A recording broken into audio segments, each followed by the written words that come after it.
imagine you've been commuting, on the exact same highway for years. Right. Totally free. Yeah, a straight shot, entirely free. And you've perfectly budgeted your gas money around this specific route. Then, one Monday morning, you pull up, and overnight, the city has just dropped a toll booth right in the middle of the road. Just out of nowhere. Exactly. It's a completely new, inescapable flat fee.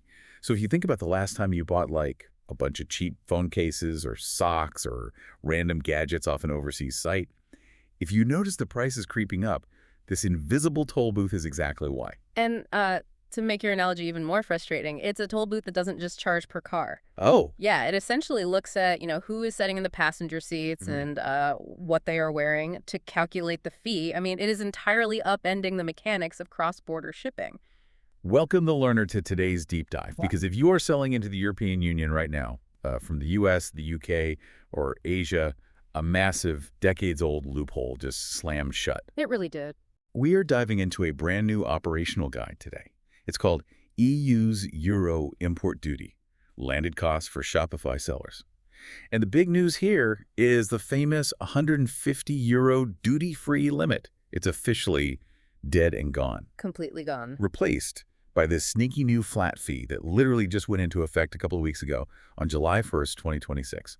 Our mission for you today is to figure out exactly how these new customs rules are going to impact, your margins, your pricing strategies, and maybe most importantly, your customer's experience. Yeah, because the customer experience is where this really hits hard. Exactly. Okay, let's unpack this, because while customs regulation sounds incredibly dry, this is actually a really fascinating puzzle of consumer psychology and profit margins. It really is a puzzle. And to figure out how to navigate this new fee, we first have to, understand the actual mechanics of what the European Union just did and the economic rationale behind it. Because they didn't just tweak a number on a spreadsheet, they fundamentally altered the entry requirements for low-value goods. So let's lay out the facts for the listener. We are looking at a core policy change under Council Regulation EU 226382. Right. Previously, if you shipped a low-value parcel, meaning anything under 150 euro into the EU, it entered entirely duty-free. You just, sailed right past that toll booth. Yep, the golden era of cheap shipping. Yeah, but as of July 1st, 2026, that exemption just vanished. Now, there is a flat euro customs duty for these parcels. But we should note, if you are shipping intra-EU, like, say, from a warehouse in Germany to a buyer in France, you're exempt. Right, but this hits anyone outside the block. Even if you're right next door in the UK, you are paying this toll. Absolutely. And we should probably clarify a major point of confusion right up front, because I think a lot of sellers hear new tax and they immediately panic about VAT. Oh, yeah, the value-added tax. Exactly. VAT has not changed. Import VAT was it was already being collected on these low-value parcels. Wait, let me pause you right there. I see terms in the source material like the import one-stop shop. Is that related to the VAT? Yes, exactly. The Import One-Stop Shop, or IOS, is simply the digital portal the EU created a few years ago. It's so non-EU sellers could easily collect and remit sales tax, the VAT, at checkout. Okay, got it. So that existing VAT scheme remains exactly the same.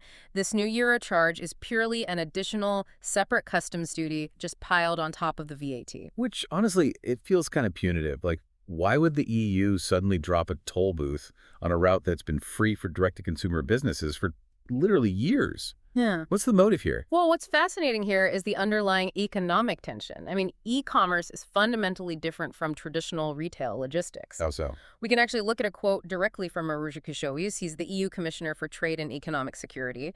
He stated that with e-commerce expanding so rapidly, the EU basically needs the right tools to keep pace. Okay. He literally said, that is why the decision on customs duties for small parcels coming into the EU is so important to ensuring fair competition at our borders in today's e-commerce era. Fair competition? Yeah. I'm assuming he means leveling the playing field for local European businesses. Precisely. I mean, think about how traditional retail works. A big European department store imports this massive shipping container of T-shirts from overseas. Right, they pay bulk duties.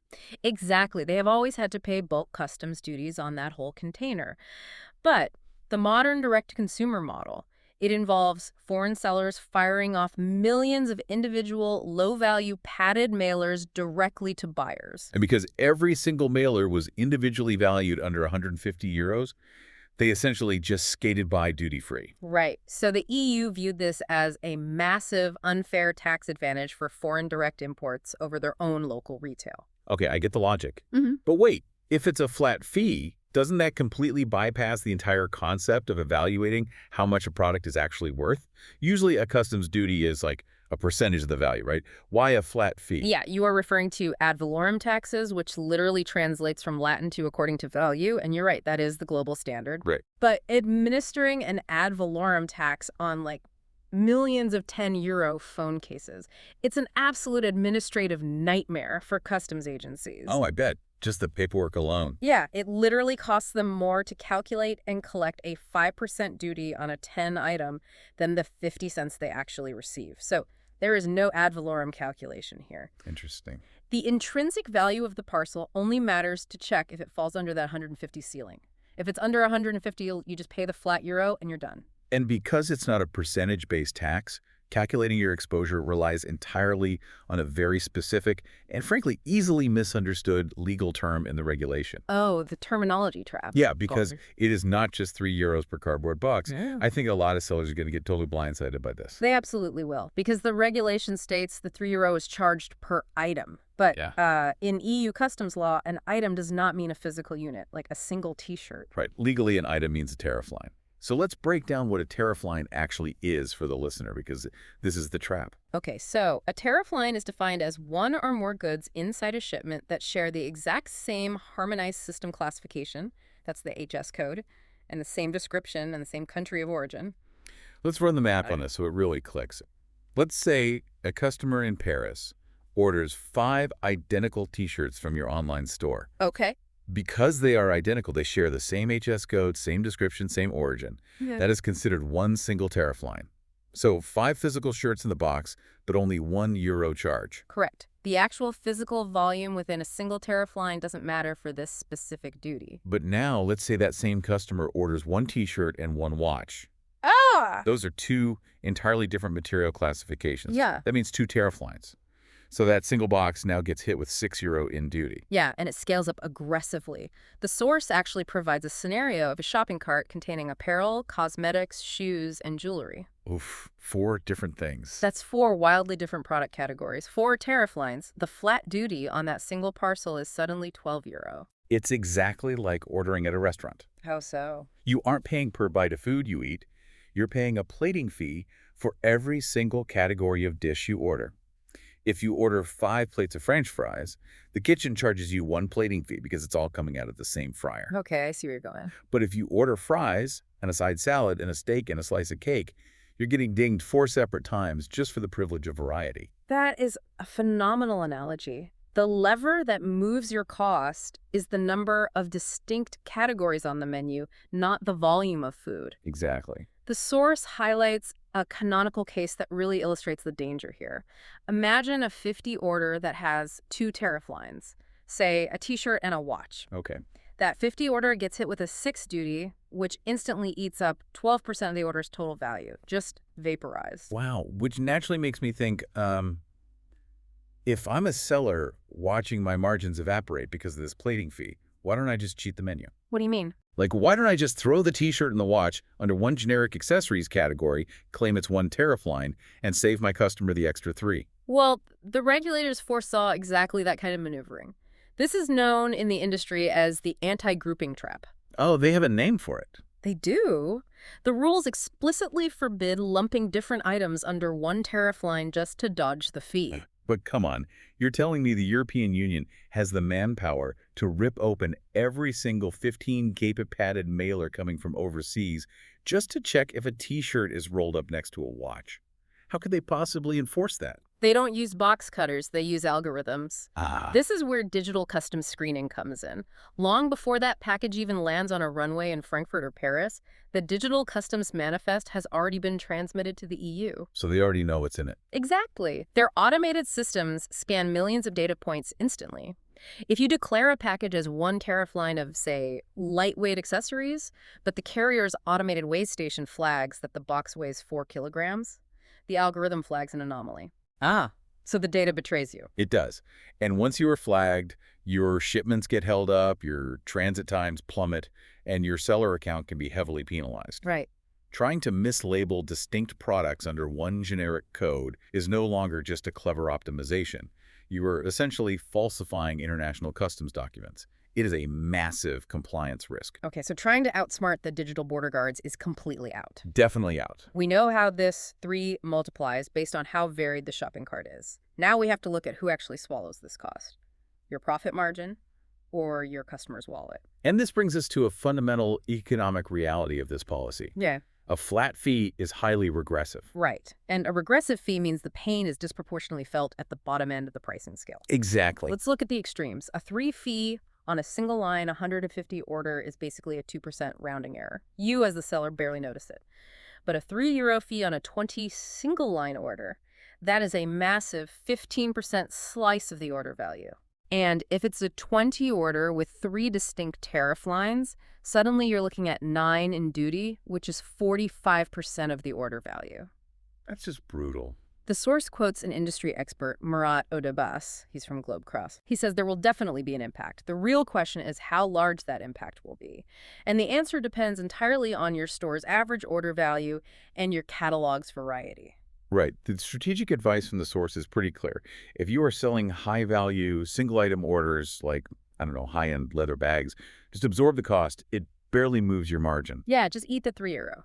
But for low-value, multi-category parcels, you simply cannot absorb it without destroying your profitability. You have to pass it on. But does this mean the cheap, highly varied impulse buy cart is basically dead for EU buyers? Well, if we connect this to the bigger picture, it certainly alters buyer psychology. I mean, e-commerce over the last decade has been built on the junk drawer shopping cart. The junk drawer cart, I like that. Yeah.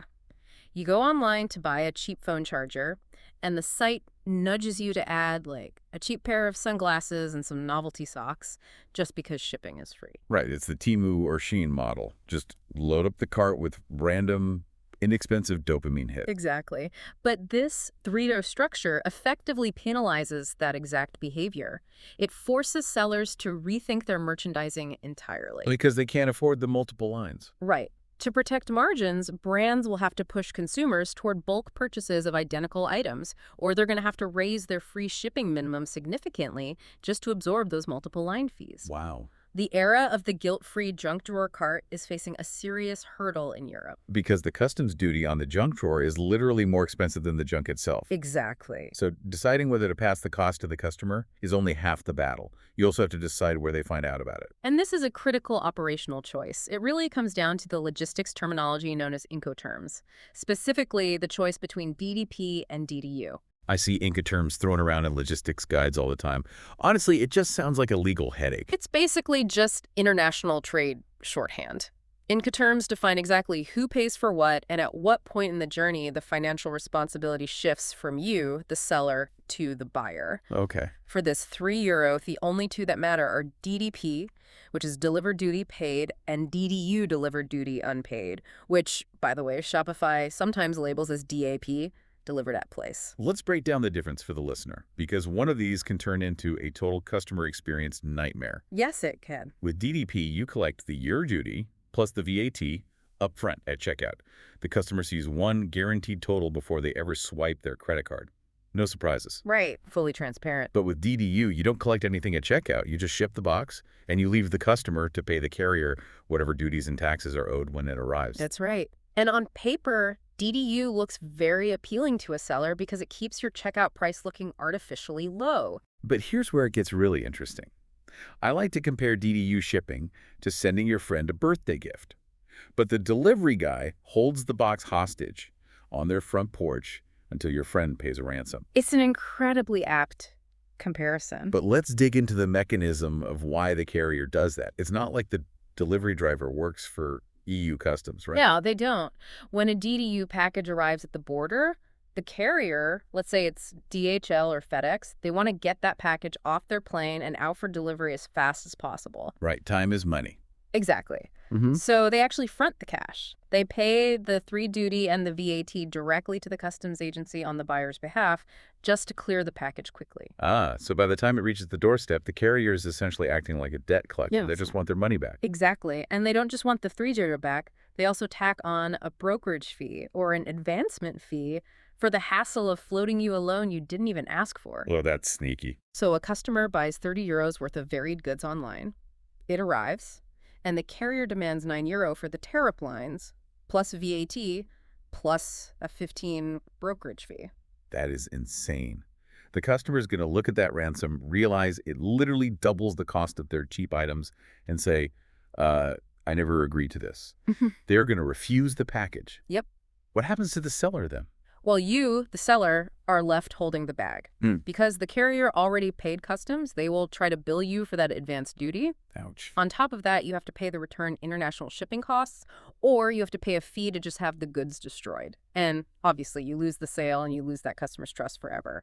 So this source is pretty adamant about this. Very adamant. The source says if you have serious EU volume, you absolutely must use DDP. You only use DDU if you are a tiny seller doing very low volume and you're just willing to risk alienating those customers. Okay, so to avoid that doorstep ransom scenario, you need your back-end systems to automatically handle the heavy lifting of DDP.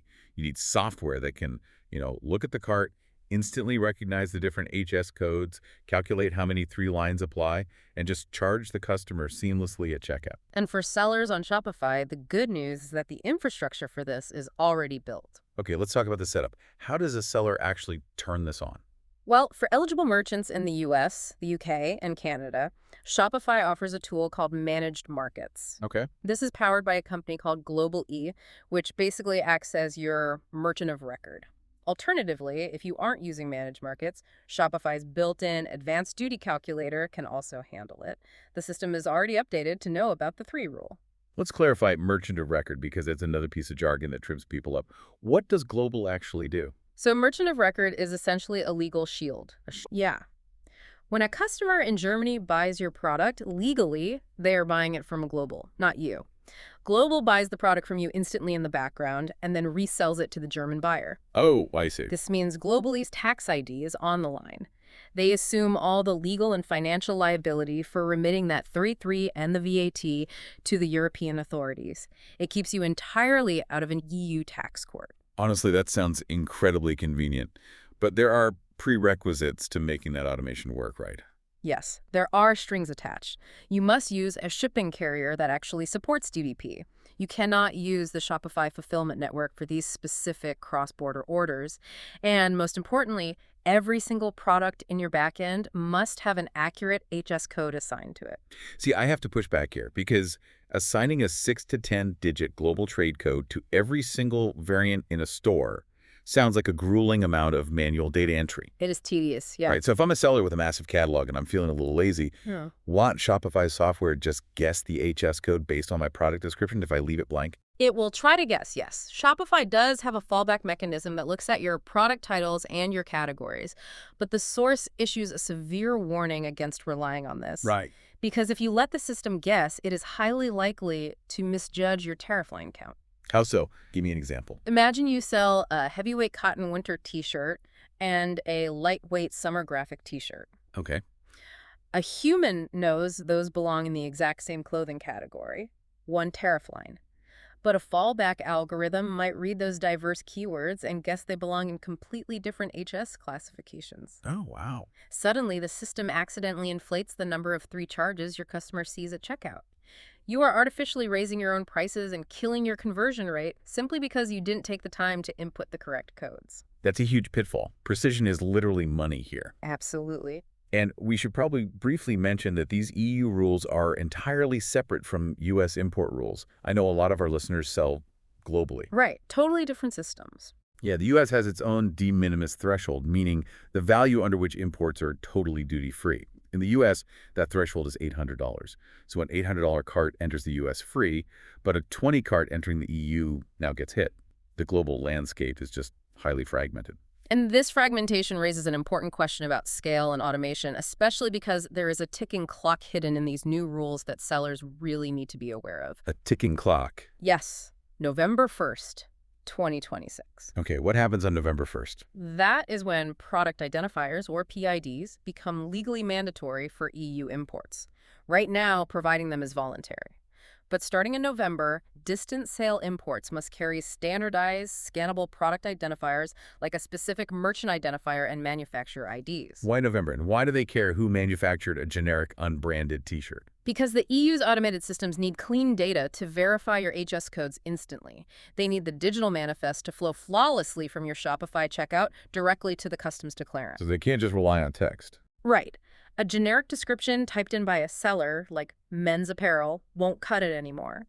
The algorithm needs the manufacturer ID to cross-reference exactly what the item is and ensure the 3 toll booth is being applied correctly. Wow. So the net is really tightening. If you have a small catalog, you can DIY this. Spend a weekend in your Shopify settings, assign your HS codes and your PIDs, and you're good. Sure. But if you have hundreds or thousands of SKUs, You need a developer or a specialized data agency. Misclassifying a massive catalog will just lead to thousands of refused parcels at the doorstep or massively inflated checkouts. so what does this all mean? We've covered a tremendous amount of ground today, but the bottom line is that the 3 duty is no longer a loophole. It is a predictable cost of doing business in the European Union. You cannot ignore the toll booth. Exactly. The winners in this new e-commerce era are going to be the sellers who run the math and press it into their margins. They're the ones who will keep their HS codes ruthlessly accurate to legally minimize the tariff line count. And they're going to utilize DDP to make sure the fee is completely invisible to the customer at the doorstep. It's all about removing friction from the buying experience, even when the regulatory friction has drastically increased.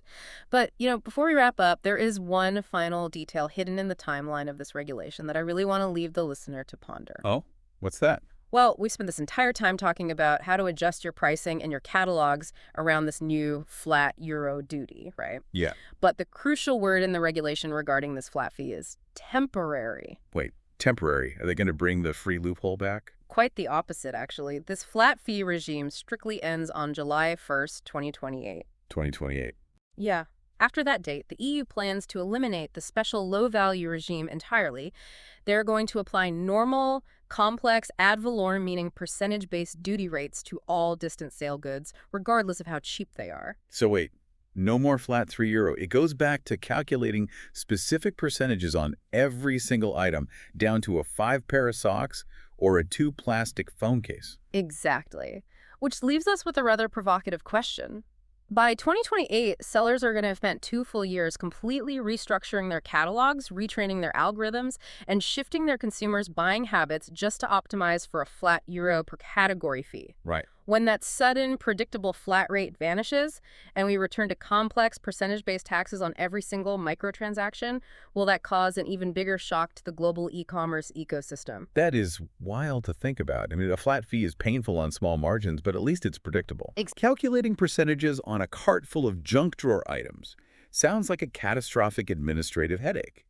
Will we actually look back on this annoying 3 flat fee as the good old days of cross-border simplicity? It is entirely possible. I mean, 2 years is a long time in e-commerce, but a very short time in global logistics. Well, you've certainly given us something to chew on. The toll booth isn't just here to stay. It might be getting a massive upgrade in 2028.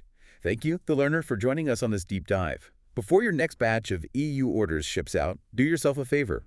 Audit your HS codes, check your Shopify Managed Market settings, and run your margins. Don't let an invisible €3 surprise eat your profit. Until next time.